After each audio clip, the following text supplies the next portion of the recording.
a book which was very influential on me, and I never heard anybody else ever mention it, was a book by Rockcliffe called Illusions and Delusions of the Supernatural and the Occult. This was a 19th century book which I, as a kid, got in a Dover reprint.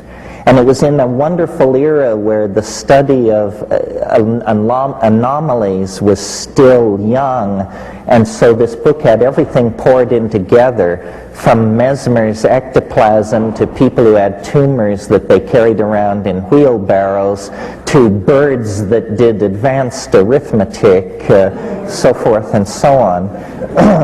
And it was a very much from the point of view of Victorian rationalism. And it also mentioned psychedelics. It was what it really was a category of edges, and or a catalog of edges, I'm sorry. And it's only then in the subsequent 35 years that Wunderkamera approach to illusion, and I assume you all know what I mean by that. I'm referring to the era before the rise of Linnaean natural science, when naturalists would simply fill cabinets with anomalous, fascinating, and strange objects. So the tarantulas might be mixed in with the chambered nautiluses, which might be stirred into the Zuni fetishes, which might be next to something else. Then later these Wunderkameras, these curiosity cabinets, as you would call them in English, gave way to Linnaean taxonomy. In the same way, over the past 100 years, I think the study of illusion and anomaly has attempted to rationalize itself. Spatial illusions are an entirely different family of illusory phenomena, and we all have encountered at some level, I imagine, the specially constructed environments that occur in behavioral psychology labs that trick you into thinking that the person in the foreground is smaller than the person in the background, and so forth and so on. These kinds of illusions are probably fairly trivial, except that they address perception. And when we get to psychedelics as a source of illusion, this is more important. Another of the great family of illusions are, in thinking about them, I called them ontological illusions, illusions of states of being, which may or may not, in fact, be reflected in reality. UFOs, Bigfoot, crop circles,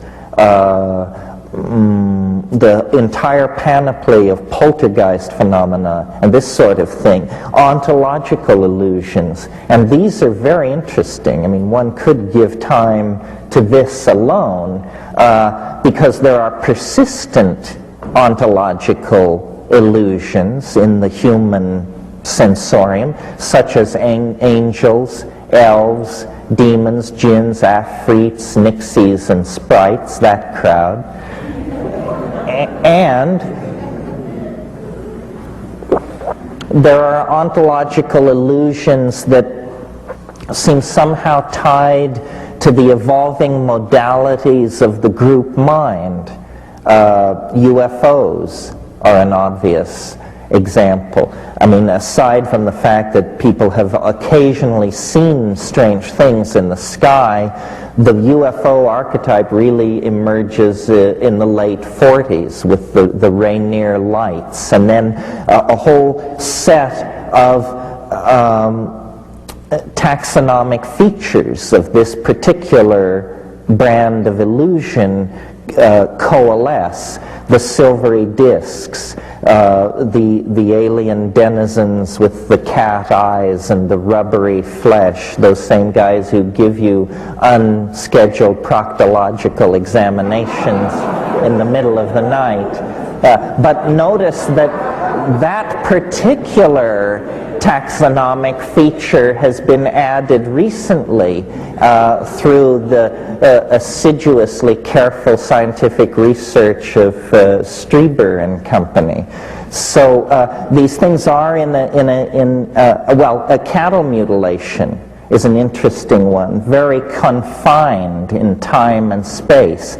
The crop circle thing, similarly. It's not that there aren't crop circles, but that what we have is essentially a pattern in an English wheat field, but then radiating out from that are the illusions of those who cast their gaze upon it, those who proclaim it,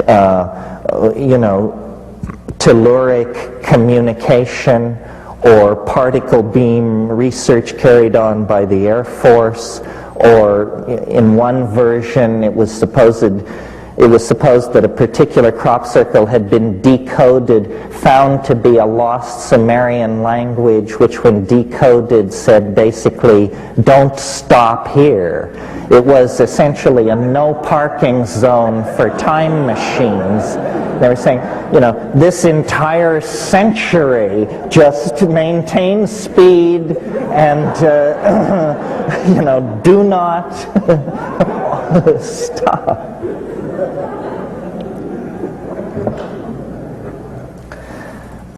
Psychedelic illusions. Again, this is a related category but different from these ontological illusions. By illusion, I mean that these are confrontations with phenomena, an apparently subjective ground and an assumed rational observer, where then there is a more than ordinary amount of ambiguity. I mean, most of reality is illusory. It's just that we do each other the courtesy of not pointing this out. Actually you trace a very thin data path through the world, and most of what we assume without question, we have very little evidence for. I mean, something as simple as, like that Mount Everest is the highest mountain in the world. Well, first of all, very few people have ever seen it. I saw it, and because I saw it from a distance of about 500 miles, it looked quite small, and my own testimony as to whether it was the highest mountain in the world would be fairly unreliable. And besides, what does that mean anyhow, and how the hell do you figure it out? I mean, here we have one mountain in the Himalayas and another in Bolivia, and you're telling me you know which is the higher mountain? It must rest on a whole bunch of weird and fishy assumptions resting on even shakier data. So, and that's just the question of the highest mountain in the world. Give or, leave alone the state of your lover's heart, or your banker's for that matter.